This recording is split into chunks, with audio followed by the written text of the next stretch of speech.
আসসালামু আলাইকুম ওয়া রাহমাতুল্লাহি ওয়া বারাকাতুহু। ওয়ালাইকুম আসসালাম ওস্তাদ, জি শুনতে পাচ্ছি। আচ্ছা। আস্তাগফিরুল্লাহাল্লাযী লা ইলাহা ইল্লা হুয়াল হাইয়ুল কাইয়্যুম ওয়া আতুবু ইলাইহি। আল্লাহুম্মা সাল্লি আলা মুহাম্মাদ, আল্লাহুম্মা বারিক আলা মুহাম্মাদ। রব্বি জিদনি ইলমা। আপনি কি স্ক্রিন দেখতে পাচ্ছেন? জি ওস্তাদ। স্ত্রীবাচক ক্রিয়াপদ গঠনের সহজ নিয়ম। আমরা আগে স্ত্রীবাচক শব্দ বা ক্রিয়াপদ কিভাবে গঠন হয় সেটা আমরা পড়িনি। আজকে ইনশাআল্লাহ পড়ব। মুক্ত সর্বনাম, এই সর্বনামগুলো কাঙ্ক্ষিত ভার্ব এবং নন ভার্বের পূর্বে কর্তা বা সাবজেক্ট হিসাবে স্বতন্ত্রভাবে বসে। যেই সর্বনামগুলো আমরা দেখতে পাচ্ছি সেগুলো ভার্বের পূর্বেও আসে, নন ভার্বের পূর্বে আসে। কর্তা বা সাবজেক্ট হিসাবে ব্যবহার হয়। এখানে হুয়া, হুম, আন্তা, আন্তুম, আনা, নাহনু, এই সর্বনামগুলোতে আমরা আমাদের পরিচিত, এগুলো আমরা পড়েছি। এই 6টা সর্বনাম দিয়েই আমরা এতটুকু এসেছি।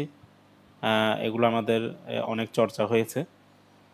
হুয়া সে, হুম তারা, আন্তা তুমি, আন্তুম তোমরা, আনা আমি, নাহনু আমরা।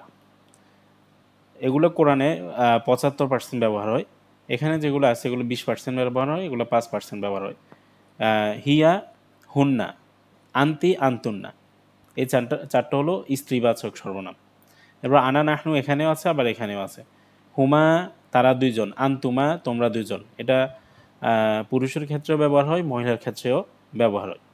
তো আজকে আমরা কথা বলবো হিয়া শব্দটা নিয়ে। এই হিয়া হিয়া যেই সর্বনাম আছে এটা নিয়ে কথা বলবো, অন্যগুলা নিয়ে আমরা পরে ইনশাল্লাহ কথা বলবো। হুয়া মানে সে একজন পুরুষ, আর হিয়া মানে হলো সে একজন মহিলা। দেখেন এখানে হাকামা, এটা হলো অতীতকালের একটা ভার্ব। শেষের জবর আছে, শেষের জবর থাকলে আমরা জানি হুয়া দিয়ে অর্থ করতে হয়। অতীতকালের মধ্যে শেষে জবর মানে হুয়া। যদি শেষে জবর এরপরে যদি তাসাকিন থাকে তাহলে এটা হিয়া দিয়ে অর্থ করতে হবে। যেমন হাকামা, এটা অর্থ হুয়া দিয়ে করতে হবে, আর হাকামাত এটা অর্থ করতে হবে হিয়া দিয়ে। তাহলে শেষে জবর থাকলে হুয়া দিয়ে অর্থ হবে, আর শেষে যদি তাসাকিন থাকে অতীতকালে হিয়া দিয়ে অর্থ হবে। এটা হবে স্ত্রীবাচক। হাকামা সে একজন পুরুষ বিচার করেছে, আর হাকামাত সে একজন মহিলা বিচার করেছে। হাকামু তারা সকল মহিলা বিচার করেছে। হাকামতা তুমি একজন পুরুষ বিচার করেছ। হাকামতুম তোমরা সকল পুরুষ বিচার করেছ। হাকামতু আমি একজন পুরুষ বা মহিলা বিচার করেছি। হাকাম না আমরা সকল পুরুষ বা মহিলা বিচার করেছি। তাহলে এটা হলো অতীতকালের রূপান্তরের মধ্যে পরিবর্তনটা এমন হবে। হাকামা শেষে জবর আছে, হুয়া দিয়ে অর্থ করতে হবে, অর্থাৎ পুরুষবাচক। আর হাকামাত শেষে তাসাকিন আছে, সেটা স্ত্রীবাচক হয়ে যাবে, অর্থ করতে হবে সে কিন্তু স্ত্রীবাচক। মানে হাকামা সে একজন পুরুষ বিচার করেছে, হাকামাত সে একজন মহিলা বিচার করেছে। হাকামু তারা সকল পুরুষ বিচার করেছে। হাকামতা তুমি একজন পুরুষ বিচার করেছো। হাকামতুম তোমরা সকল পুরুষ বিচার করেছো। হাকামতু আমি একজন পুরুষ বা মহিলা বিচার করেছি। হাকাম না আমরা সকল পুরুষ বা মহিলা বিচার করেছি। এরপর অনতীতকাল। অনতীতকালে ইয়াহকুমু সে একজন পুরুষ বিচার করে বা করবে। শুরুতে ইয়া শেষে যদি পেশ থাকে তাহলে হুয়া দিয়ে অর্থ হবে পুরুষ। আর তাহকুমু যদি শুরুতে তা শেষে পেশ থাকে তাহলে স্ত্রীবাচক, হুয়া দিয়ে অর্থ হবে, তবে হলো স্ত্রীবাচক। ইয়াহকুমু সে একজন পুরুষ বিচার করে বা করবে। তাহকুমু সে একজন মহিলা বিচার করে বা করবে। ইয়াহকুমুনা তারা সকল পুরুষ বিচার করে বা করবে। দেখেন এখানে তাহকুমু আরেকটা শব্দ আছে তাহকুমুর মতো। এখানে আমরা শুরুতে তা শেষে পেশ বলেছি, হিয়া দিয়ে অর্থ করতে হবে, অর্থাৎ অনতীতকালে স্ত্রীবাচক হবে। কিন্তু আমরা এতদিন পড়ে এসেছি শুরুতে তা শেষে পেশ হলে আন্তা দিয়ে অর্থ করতে হয়। তো এটা ইনশাল্লাহ সামনে আমরা আরেকটু ব্যাখ্যা করব। দেখেন ইয়াহকুমু শুরুতে ইয়া শেষে পেশ থাকলে হুয়া দিয়ে অর্থ হবে পুরুষবাচক, সে বিচার করে বা করবে। তাহকুমু শুরুতে তা শেষে পেশ হলে তখন হিয়া দিয়ে অর্থ করতে হবে স্ত্রীবাচক, মানে সে বিচার করে বা করবে। ইয়াহকুমু না তারা বিচার করে বা করবে। তাহকুমু একই শব্দ, শুরুতে তা শেষে পেশ আসলে আন্তা দিয়ে অর্থ হবে তুমি বিচার করো বা করবে। তাহকুমু না তোমরা বিচার করো বা করবে, আহকুমু আমরা বিচার করি বা করব, নাহকুমু আহকুমু আমি বিচার করি বা করব, নাহকুমু আমরা বিচার করি বা করব। একইভাবে হাসিবার ক্ষেত্রে হাসিবার শেষে জবর আছে, তাহলে হুয়া দিয়ে অর্থ হবে পুরুষ, যেটা আমরা পড়ছি পুরুষবাচক শব্দ। হাসিবাদ যেটা আজকে আমরা শিখতেছি, শেষে তাসাকিন যদি থাকে অতীতকালের ক্ষেত্রে, তাহলে এটা স্ত্রীবাচক শব্দ। হাসিবা সে একজন পুরুষ ধারণা করেছে, হাসিবাদ সে একজন মহিলা ধারণা করেছে, হাসিবু তারা সকল পুরুষ ধারণা করেছে, হাসিবতা তুমি একজন পুরুষ ধারণা করেছো, হাসিবতুম তোমরা সকল পুরুষ ধারণা করেছো, অর্থাৎ তোমরা সকলে ধারণা করেছো, মানে এখানে পুরুষ বোঝাচ্ছে। হাসিবতু আমি ধারণা করেছি, মানে আমি একজন পুরুষ বা একজন মহিলা, হাসিব না আমরা সকল পুরুষ বা সকল মহিলা ধারণা করেছি। এবার অনতিতে যাই, ইয়াহসাবু শুরুতে ইয়া শেষে পেশ, হুয়া দিয়ে অর্থ হবে। শুরুতে তা শেষে পেশ, তাহলে হিয়া দিয়ে অর্থ হবে। তাহসাবু সে একজন মহিলা ধারণা করে বা করবে। ইয়াহসাবুনা তারা সকল মহিলা ধারণা করে বা করবে। তাহসাবু তুমি একজন মহিলা ধারণা করো বা করবে। তাহসাবুনা তোমরা সকল মহিলা ধারণা করো বা করবে। আহসাবু আমি একজন পুরুষ ধারণা করি বা করব। নাহসাবু আমরা সকল পুরুষ ধারণা করি বা করব। এখানেও সেম ব্যাপারটা ঘটছে আগের শব্দের মতো। এখানে তাহসাবু শুরুতে তা শেষে পেশ, এখানেও তাহসাবু শুরুতে তা শেষে পেশ, তাহলে দুইটা শব্দ একই রকম হয়ে গেল। দেখেন এখানে আপনারা একটা ফটো দেখতে পাচ্ছেন যে আন্তা হিয়া আলিমা, প্রথমে হলো আলিমা, এটা হলো অতীতকালের, হুয়া দিয়ে অর্থ করা হচ্ছে। আলিমা শেষের জবর আছে, অর্থ হবে হুয়া দিয়ে সে জেনেছে, মানে সে একজন পুরুষ জেনেছে। আলিমাত অতীতকালের শব্দটা একেবারে সহজ, শেষে তাসাকিন আসলেই সেটা স্ত্রীবাচক হয়ে যাবে। আলিমা সে একজন পুরুষ জেনেছে, আলিমাত সে একজন মহিলা জেনেছে, কারণ এখানে তাসাকিন আছে শেষে। এবার হলো অনতীতকাল, ইয়া আলামু সে একজন পুরুষ জানে বা জানবে, শুরুতে ইয়া শেষে পেশ, সে একজন পুরুষ জানে বা জানবে, এটা নিয়ে কোনো সমস্যা নেই। কিন্তু তা আলামু শুরুতে তা শেষে পেশ, শুরুতে তা শেষে পেশ দুইটা একই রকম, শুরুতে তা এবং শেষে পেশ, তাহলে আমরা অর্থ কিভাবে এটা ধরবো, কোনটার অর্থ কি হবে? তা আলামু সে হবে নাকি তা আলামু তুমি হবে? তা আলামু তুমি একজন পুরুষ, তুমি একজন সে একজন মহিলা জানে বা জানবে, জানছে বা জানবে বা জানো বা জানবে, নাকি তা আলামু তুমি একজন পুরুষ জানো বা জানবে? এখানে উত্তরটা দেয়া আছে, উত্তর হলো আরবি ক্রিয়া ভার্বের আগে বা পরে পেশযুক্ত শব্দ থাকলে সে মহিলা অর্থ বোঝাবে, মানে মহিলা সে একজন মহিলা অর্থ বোঝাবে, অর্থ করতে হবে। যেমন তা কলু তৈরু মিনহু, তা কলু শুরুতে তা আছে শেষে পেশ আছে, তো এরপরে শব্দটা হচ্ছে পেশযুক্ত শব্দ, তাহলে ধরতে হবে এই তা কলুটা হলো সে বোঝাচ্ছে। বুঝতে পারছেন? জি ওস্তাদ।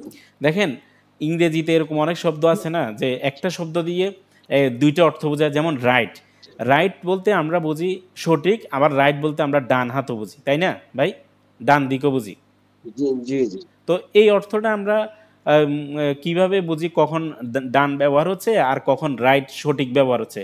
এটা বুঝি আমাদের কথাবার্তার মাধ্যমে, আমাদের আগের পর শব্দের মাধ্যমে, ব্যবহারের মাধ্যমে আমরা বুঝতে পারি আসলে এখানে সে কি সঠিক বোঝাচ্ছে নাকি সে ডান দিক বোঝাচ্ছে, তাই না?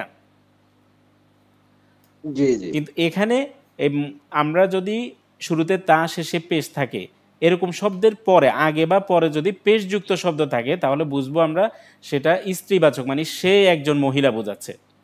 আর যদি এরকম শব্দ না থাকে, তাহলে অন্য শব্দ থাকে অথবা আগের পরের শব্দ দ্বারা আমরা বুঝতে পারবো এখানে তুমি বোঝাচ্ছে। বুঝতে পারছেন? জি জি জি জি হ্যাঁ, তাহলে তা কলু তৈরু, এখানে শুরুতে তা শেষে পেশ, এরপরে শব্দ পেশ যুক্ত আসলো, আমরা বুঝবো এখানে সে একজন মহিলা বুঝছে। তা কুলুর জায়গায় যদি আমরা তা আলামু দিই এখানে, তাহলে তা আলামু দিলেও যেহেতু এরপর শব্দ পেশওয়ালা শব্দ, তাহলে আমরা বুঝবো এখানে সে একজন মহিলা বোঝাচ্ছে। আচ্ছা, এবার দেখেন অতীতকালের শব্দ আলিমা, সে পুরুষ, সে একজন পুরুষ জেনেছে বা সে জেনেছে। আলিমাত সে একজন মহিলা জেনেছে, এটা আলিমা শেষের জবর, সেজন্য সে পুরুষবাচক, আর এখানে তাসাকিন স্ত্রীবাচক। খলাক সে সৃষ্টি করেছে, এটা হলো পুরুষ, আর খলাকত সে সৃষ্টি করেছে, তাসাকিন হওয়ার কারণে স্ত্রীবাচক শব্দ মহিলা। কাজ্জাবা সে একজন সে অস্বীকার করেছে, কাজ্জাবাদ সে অস্বীকার করেছে, কিন্তু কাজ্জাবাদ এটা স্ত্রীবাচক। কতালা সে পুরুষ, সে একজন পুরুষ যুদ্ধ করেছে, কতালাত সে একজন মহিলা যুদ্ধ করেছে। আনজালা সে পুরুষ, সে একজন পুরুষ অবতীর্ণ করেছে। আনজালাত আনজালা আনজালাত, আনজালাত সে একজন মহিলা অবতীর্ণ করেছে। তাওয়াক্কালা সে একজন পুরুষ ভরসা করেছে। তাওয়াক্কালাত সে মহিলা ভরসা করেছে। ইখতালাফা সে একজন পুরুষ মতভেদ করেছে। ইখতালাফাত সে একজন মহিলা মতভেদ করেছে। ইস্তাগফার সে একজন পুরুষ ক্ষমা চেয়েছে। ইস্তাগফারত সে একজন মহিলা ক্ষমা চেয়েছে। তাহলে এটা খুব সিম্পল, সহজ।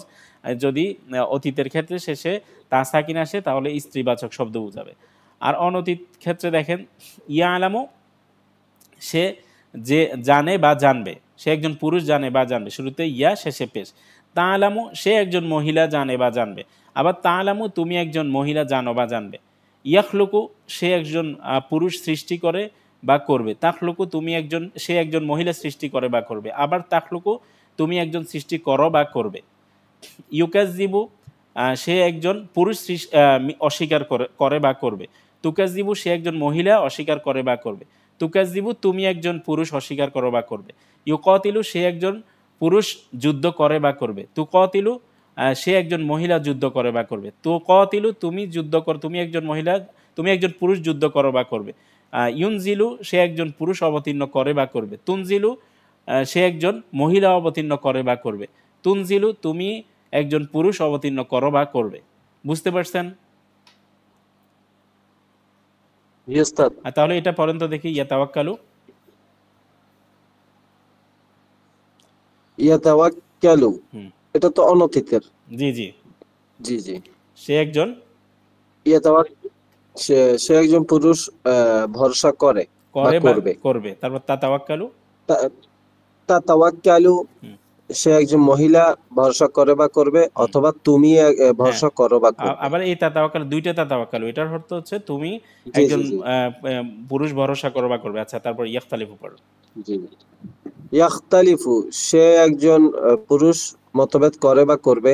হুম, তাখতালিফু সে একজন মহিলা মতভেদ করে বা করবে, অথবা তুমি মতভেদ করো বা করবে। মানে এই তাখতালিফুটার অর্থ। আচ্ছা। ইয়াস্তা জি জি জি জি। ইয়াস্তাগফিরু সে একজন পুরুষ ক্ষমা চায় বা চাবে।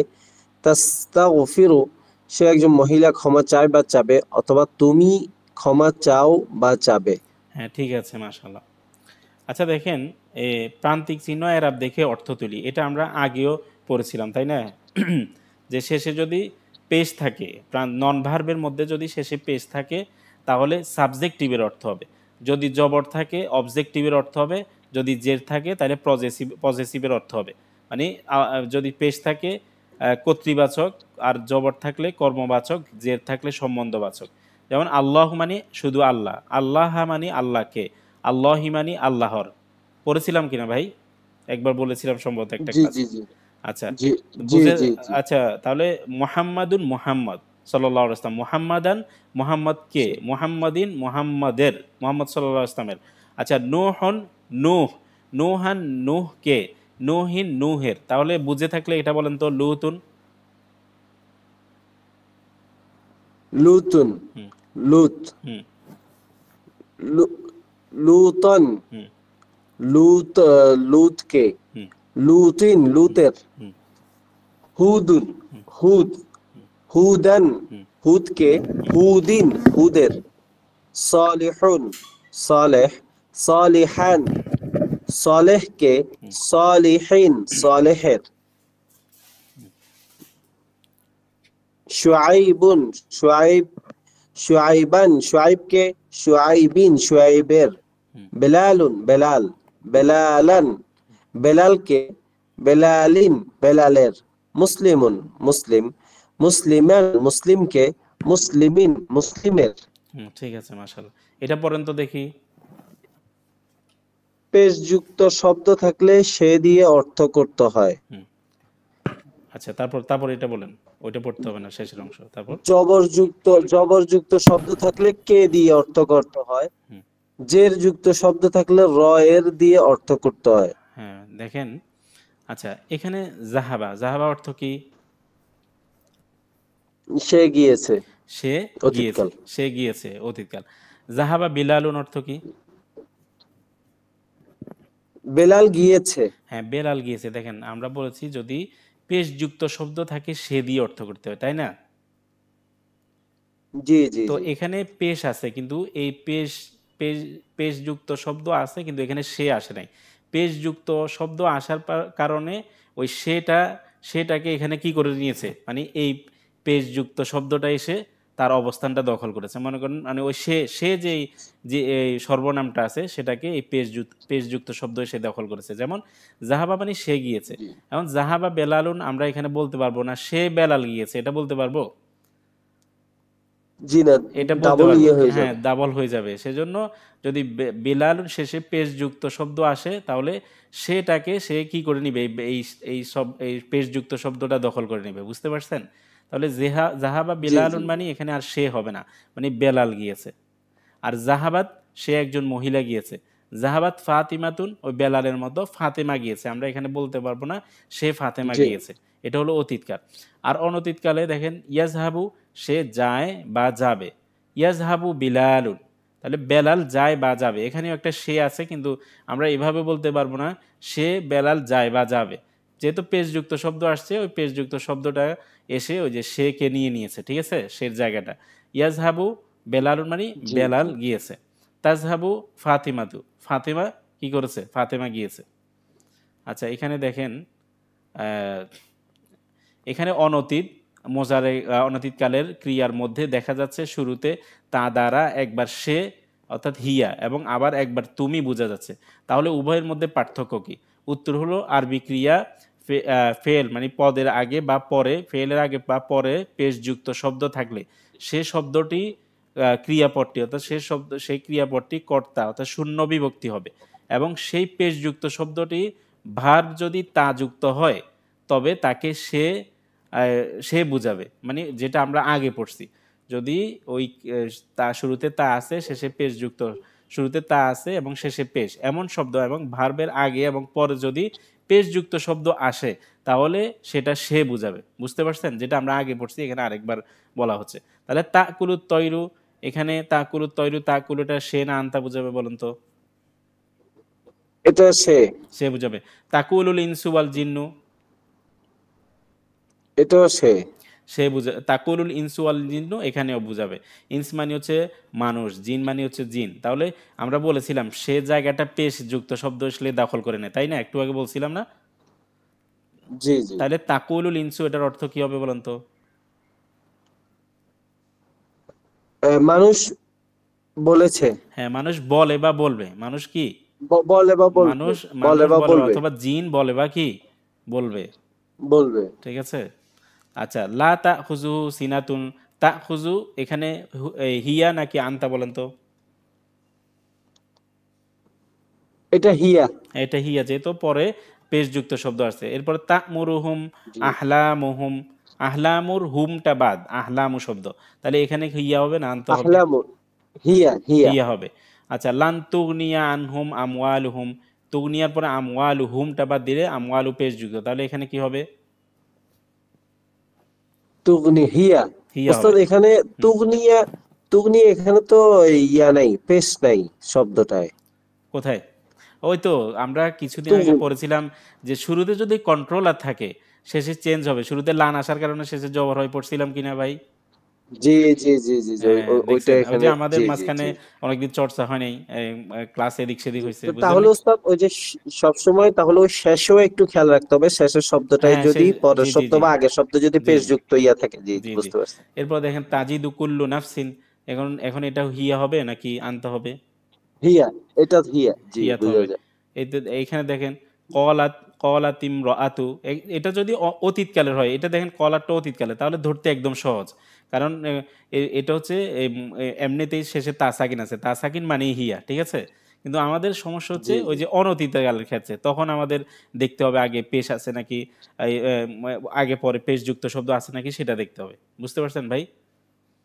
জি জি এই জি। তাতমা ইন্নুল কলুবু, বলেন তো তাতমা ইন্নুল কলুবু হিয়া তো নাকি তোমার আনতা? ইমেল কোন, এটা হিয়া হিয়া হিয়া আচ্ছা হবে। ইয়াউমা তাকুমু সাআতু, তাকুমু সাআতু তখন সাথে হিয়া। হিয়া হবে। তুজিবেকা ওয়ালা তুজিবেকা আমওয়ালুহুম ওয়ালা ওয়া আওলাদুহুম, হিয়া নাকি আনতা এখানে দেয়া নাই, আমি দিয়ে নিচে। হিয়া নাকি আনতা বলেন তো? এটাও হিয়া। ঠিক আছে, যাই তো এরপরের শব্দ আমওয়ালুর মধ্যে পেশ আছে। জি আচ্ছা, এবার জি দেখেন আমরা তো ভার্বের মধ্যে দেখলাম নন ভার্ব স্ত্রীবাচক বানাতে নন ভার্বের ক্ষেত্রে কি করতে হয়, এক বচনে শব্দের শেষে গোলতা আসবে এবং বহু বচনে এম, আলিফতা আসবে। বুঝতে পারছেন? যেমন মুসলিমুন এক বচন, জি এটা পুরুষবাচক, মুসলিমুন থেকে মুসলিমুনা, মুসলিমান, মুসলিমিনা, মুসলিমিন, মুসলিমিনা, এগুলো হচ্ছে পুরুষবাচক। আর মুসলিমাতুন এক এক বচন থেকে বহু এক বচন হচ্ছে মুসলিমুন, মুসলিমুনের এক বচন হচ্ছে মুসলিমাতুন। আর এটার বহু বচন হচ্ছে মুসলিমাতিন, মুসলিমাতুন অথবা মুসলিমাতিন। তাহলে এক বচনে স্ত্রীবাচক করার ক্ষেত্রে মুসলিমুন এটাও পুরুষবাচক, শুধু শেষে গোলতা থাকলে তাহলে সেটা স্ত্রীবাচক এক বচন হয়ে যাবে। আর শেষে যদি আলিফতা থাকে তাহলে এটা স্ত্রীবাচক বহু বচন হবে। বুঝতে পারছেন? কখনো আলিফতার মধ্যে আতিন আসবে, আবার কখনো আতুন আসবে, মানে কখনো এই তায়ের মধ্যে জেদ থাকবে, কখনো পেশ থাকবে। এখানে এটা কেন জেদ থাকবে, কেন পেশ থাকবে আমরা সেটা পরে পড়বো। তবে আমরা এতটুকু এখন জানি যে এক বচনের ক্ষেত্রে শেষে গোলতা হবে আর বহু বচনের ক্ষেত্রে আলিফতা থাকবে।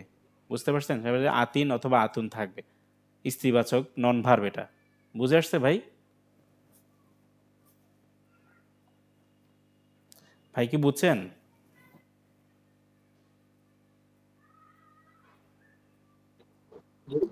শুনতে জি পাচ্ছেন? জি জি ওস্তাদ। বুঝছেন? মানে স্ত্রীবাচক শব্দ শেষে কি হবে নন ভার্বের ক্ষেত্রে, বুঝে আসছে এটা? জি জি জি ওস্তাদ। আচ্ছা, জি জি বুঝছি ওস্তাদ। দেখেন হ্যাঁ এখন এ- শোনা যায়।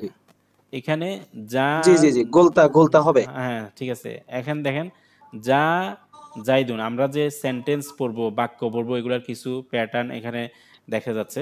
দেখেন শব্দ আরবি বাক্যগুলা কখনো এম, জবর হবে, কখনো কখনো পেশ হবে, কখনো জবর হবে, কখনো জের হবে।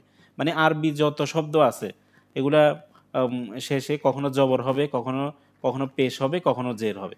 দেখেন যা জাইদুন, যা জাইদুন, জাইদ এসেছে, যা জাইদুন, এখানে যা এটা হলো অতীতকালের সে দিয়ে অর্থ হবে, কিন্তু জাইদুন আসার কারণে জাইদুনের মধ্যে যেহেতু পেশ আছে, আমরা পড়েছি পেশ যুক্ত শব্দ এসে হুয়ার জায়গাটা দখল করে নেয়, তাই না ভাই?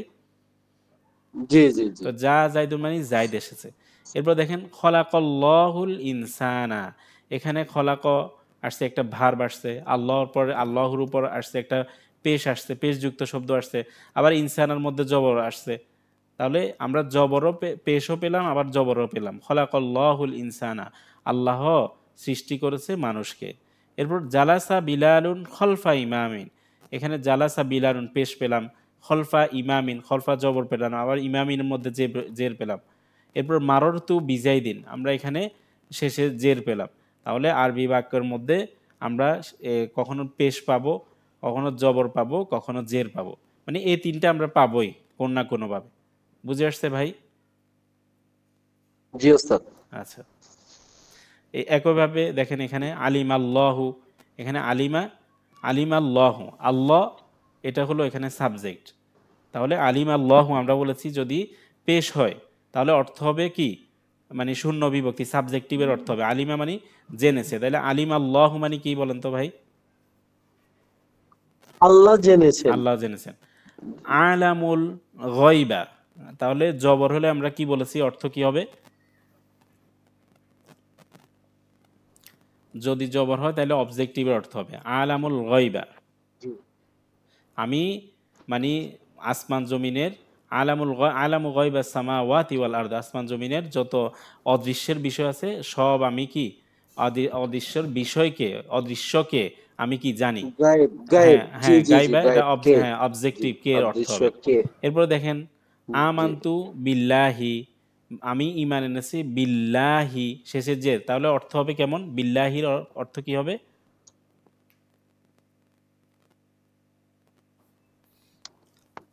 আমান্তু মানে বিল্লাহ আমি, এটা র র হবে আর হ্যাঁ কি। র হবে, র আল্লাহ আমি ইমান এনেছি আল্লাহর আমি প্রতি, আল্লাহর ঈমান প্রতি বা এনেছি আল্লাহর উপরে। বিল্লাহি আল্লাহর। জি আল্লাহর প্রতি জি হ্যাঁ বি জের হলে প্রতি এর জি। অর্থ হবে র থাকবে। ওয়াইউ আল্লিমুহু, অথবা শেষে সর্বনাম যুক্ত হবে। সর্বনাম যুক্ত হলে, যদি ভার্বের শেষে যদি সর্বনাম যুক্ত হলে তাহলে এটা অবজেক্টিভের অর্থ হয় ওয়াইউ আল্লিমুহু, এবং সে তাকে শিক্ষা দিয়ে দিবে, সে তাকে শিক্ষা দিয়ে দিবে। তাহলে আরবি বাক্যর মধ্যে আমরা কখনো শেষের অংশ জবর পেশ দেখব, কখনো জবর দেখব, আবার কখনো জের দেখব। যদি পেশ দেখি তাহলে সাবজেক্টিভের অর্থ হবে, যদি জবর দেখি অবজেক্টিভের অর্থ হবে। আর যদি জের দেখি তাহলে পজেসিভের অর্থ হবে। এরপর আমরা কখনো কখনো এমন দেখব যে ভার্বের শেষে কোনো সর্বনাম যুক্ত হয়ে আছে, যদি সর্বনাম ভার্বের শেষে যুক্ত হয়ে আসে তখন অবজেক্টিভের অর্থ হবে।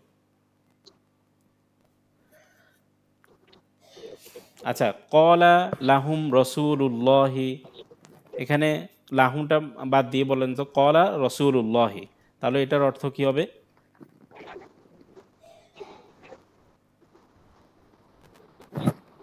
শুনতে পাচ্ছেন? কলা রাসূল, হুম।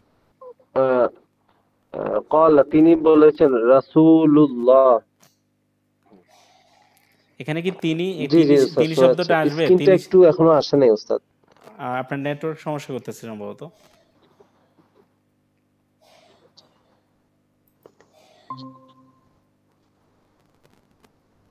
জি জি জি, হ্যাঁ, জি এখন আসছে, এখন আসছে। কলা, সে হবে সে ওস্তাদ, সে সে হবে। হবে, কিন্তু রসুল শেষে পেশ যুক্ত শব্দ আসার কারণে সে জায়গাটা নিয়ে নিবে না। এখানে সে রসুল বলেছেন এমন হবে, নাকি রসুল্লাহ বলেছেন? রসুল বলেছেন, রাসূলুল্লাহি। আল্লাহর রসুল বলেছেন। একইভাবে মা জাআলাল্লাহু, দেখেন জাআলার পরে পেশ যুক্ত শব্দ এসেছে। তাহলে রাসূল বলেছে, হ্যাঁ, সেটা মানে বলতে হবে না আর কি। জি, তারপর ওয়া জাআলুল্লাহু, আল্লাহ তৈরি করে বা করবে। আল্লাহর রাসূল বলেছেন, জি। হ্যাঁ, এখানে ওয়া জাআলুল্লাহু, আল্লাহ সাবজেক্টিভের অর্থ হবে। তারপর ইজ কলা রব্বুকা, এখানে কলার পর রব্বুর মধ্যে পেশ আছে, তাহলে এটা সাবজেক্টিভ অর্থ হবে।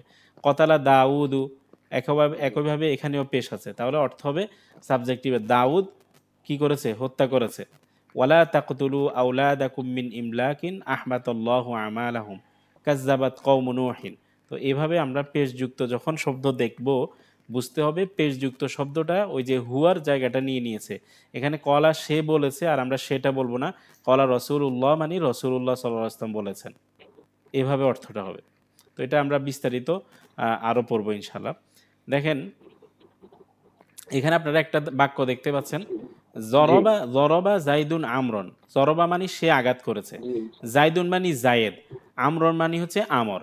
জরবা শব্দের অর্থ হলো সে আঘাত করেছে, জাইদুন মানে জায়েদ, আমরন মানে হলো আমর।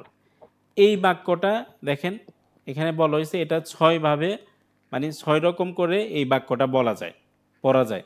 আমরা ইংরেজিতে বা বাংলাতে, ইংরেজিতে যখন একটা শব্দ বলি, আমরা সিরিয়াল বাই সিরিয়াল বলতে হয়, প্রথমে সাবজেক্টিভ অর্থ করতে হয়, তারপরে এভাবে এভাবে আমাদেরকে সুন্দর করে বলতে হয়। কিন্তু আরবিতে দেখা যাচ্ছে কখনো কখনো এমনও হতে পারে যে আপনি প্রথমে ভার্বটা আসলো, পরে নন ভার্বটা আসলো, আবার প্রথমে নন ভার্ব এসে পরে যদি ভার্বটাও আসে কোনো সমস্যা নেই। দেখেন জরবা জাইদুন আমরন, এখানে মজার ব্যাপার হলো সবগুলার অর্থ একই রকম। জায়েদ আমরকে আঘাত করেছে, প্রথমটা শুরুতে জরবা আসছে, এর পরেরটা দ্বিতীয়টা প্রথমে জায়েদ আসছে, পরে জরবা আসছে, এরপরে আমর আসছে। আর তৃতীয়টা প্রথমে আমর আসছে, তারপর জরবা আসছে, তারপর জাইদুন আসছে। এরপর চতুর্থটা প্রথমে জরবা আসছে, তারপর আমর আসছে, তারপর জায়েদ আসছে। তারপর পঞ্চমটা প্রথমে জাইদ, তারপর আমর, তারপরে জরবা। তারপর ষষ্ঠটা প্রথমে আমর, তারপর জাইদ, তারপর জরবা। এটা এখানে আমাদের ওইটা বোঝানোর উদ্দেশ্য না যে শুরুতে জরবা আসলে অথবা শুরুতে জাইদুন আসলে সবগুলোর অর্থ একই রকম হবে। আমাদের উদ্দেশ্য হচ্ছে যে আরবি শব্দ, আরবি যে বাক্যগুলো আছে, বাক্যগুলোর শেষের অংশ জবর জের পেশ থেকে খালি নয়। যদি পেশ থাকে তখন সেটার অর্থ সাবজেক্টিভের হবে, আর যদি জবর থাকে তখন অবজেক্টিভের অর্থ হবে, আর যদি জের থাকে তখন পজেসিভের অর্থ হবে। এ সম্পর্কে আমরা ইনশাআল্লাহ বিস্তারিত আরও জানবো। এগুলা পরে আমাদের এই পড়াটা আরও ইনশাআল্লাহ আসবে সামনে, তখন আমরা বুঝতে পারবো ভালোভাবে।